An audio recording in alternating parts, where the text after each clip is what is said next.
Hi everyone, welcome back to Quest for Literature. Hope you are all safe and fine. In the previous video, we discussed about the early history of Britain in a short and crisp manner. If you not yet watched the video, do watch it, and I had given the link in the description box. One more important thing, if you are watching this channel for the first time, do click on the subscribe button as well as don't forget to enable the bell icon too so that you will be notified whenever I upload a new video. Without wasting much time, let's jump into the video. Today, we are going to discuss about the Anglo-Saxon literature. The Anglo-Saxon society has three class divisions: the king, the earls, and the peasants. The slaves are set free, but they are bound to the land. The free men work for wages, the noblemen were the land owners. The civilization was essentially agriculture. The village remained as the center of their social life. After Christianization, the village and the parish grew side by side. Christianity was first introduced in England by the Romans in the 3rd century AD.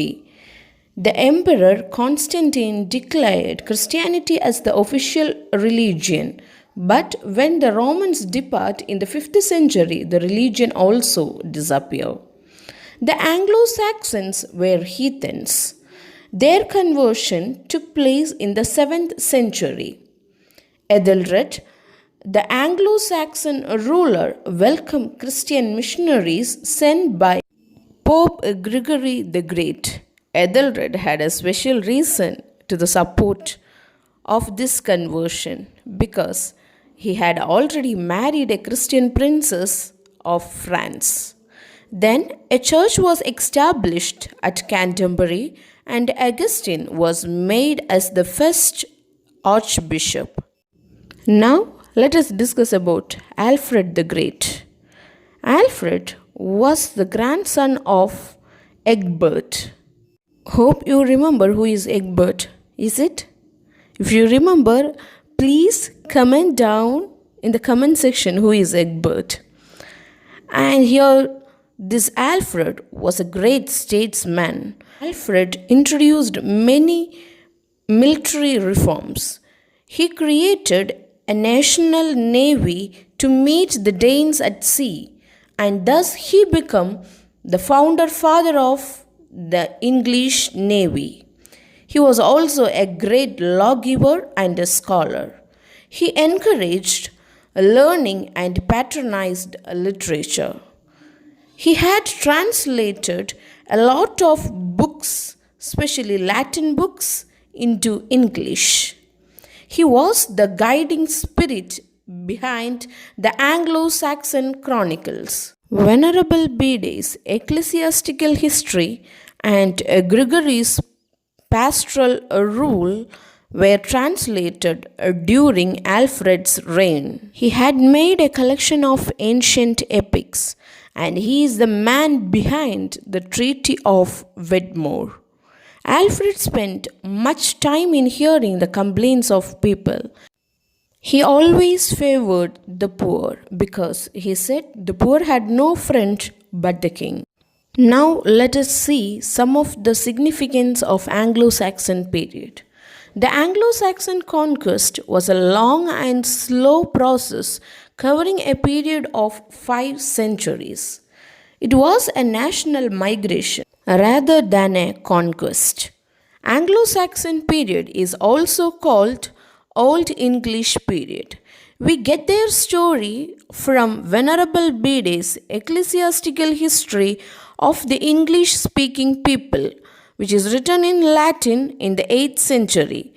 And there is also another one book by Gildas, the 6th century British monk, which is named as On the Ruin and the Conquest of the Britain. These two books give us a lot of evidence about the Anglo-Saxon period. So far we see the Anglo-Saxon society, what are the class divisions there, and how Christianity become the religion in Britain, then about the great King Alfred. And now we are going to discuss about Anglo-Saxon literature. And many often thinks, especially the beginners in English literature, they think that English literature begins from Chaucer. But before that, there exists a real literature, and it is known as the Anglo-Saxon literature. When it comes to poetry, mainly we have two main authors. They are Caedmon and Cynewulf. And we have a great work here, that is Beowulf, but the author of Beowulf is not known. Caedmon is considered as the father of Old English poetry, and according to Venerable Bede, the power of verse came to him as a divine gift. Caedmon was an unschooled cowherd who turned the Old Testament narrative into poem, and it was published in 1650 by an acquaintance of Milton. And it is believed that Milton took hints from this particular book to write his Paradise Lost. Then comes the next author, Cynewulf. And his life, you have a miraculous element, because in his early life he led the life of a wandering gleeman, and once he had a vision of the cross, and he started writing religious songs. The poem Andreas is attributed to him. It tells the story of the saint's martyrdom and final triumph over his enemies. Some of the shorter poems of Cynewulf were The Wife's Lament, The Lover's Message, The Seafarer, and The Dream of the Road, as well as he had translated the Latin poem Phoenix. Now let us see the oldest poem in the English language, which is Beowulf. It is a poem which consists of 3,183 lines, and the author of the poem is anonymous. It is a pagan philosophical poem rather than Christian. Beowulf tells the story of a Heathish hero of the same name fighting and killing the monster named Grendel. And this monster had devastated the lands of the Danish king Hodger for 20 years. Beowulf also slay the mother of Grendel, and in the second part of the poem, Beowulf became the king. He fought with a dragon and killed him. But during the fight, Beowulf received a mortal wound, and it leads to his death. The poem ends with the funeral rites of the men. A Geatish woman is found singing the lament for Beowulf. The poem picturizes the courtly manners and the customs. The manuscript survived in the 10th century book named Corten Vitilis or Novel Cortex. Beowulf had influenced the 20th century writers like W.H. Auden, Ted Hughes, Seamus Heaney, and Geoffrey Hill. Seamus Heaney translated Beowulf in 1982. Another significant poetry collection we see in the Anglo-Saxon period is the Old English elegies, and they are also known as wisdom poetry. There we have 7 Old English elegies, and these were included in manuscript form in Exeter.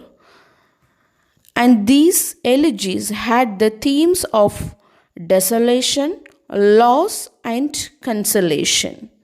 And the elegies are the wife's lament, the husband's message, Dior, the ruin, the wanderer, Wolf and Earder, and the seafarer. Then we goes to the last session of today's video, that is the Old English prose in the Anglo-Saxon period.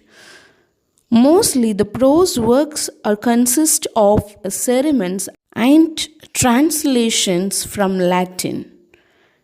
They were Christian and secular writings. Alfred the Great is considered as the father of Old English prose. And in that period, in Anglo-Saxon period, you can see the works on medicine, mathematics, law, rhetoric, geography, astronomy, etc. So that's the end of today's video. Thanks for listening, and if you find the video is good, click on the like button, as well as if you feel the video is useful, do share it with your friends. Till the time we meet next, stay tuned to Quest for Literature. Keep reading and know the world. Bye bye. See you in the next video.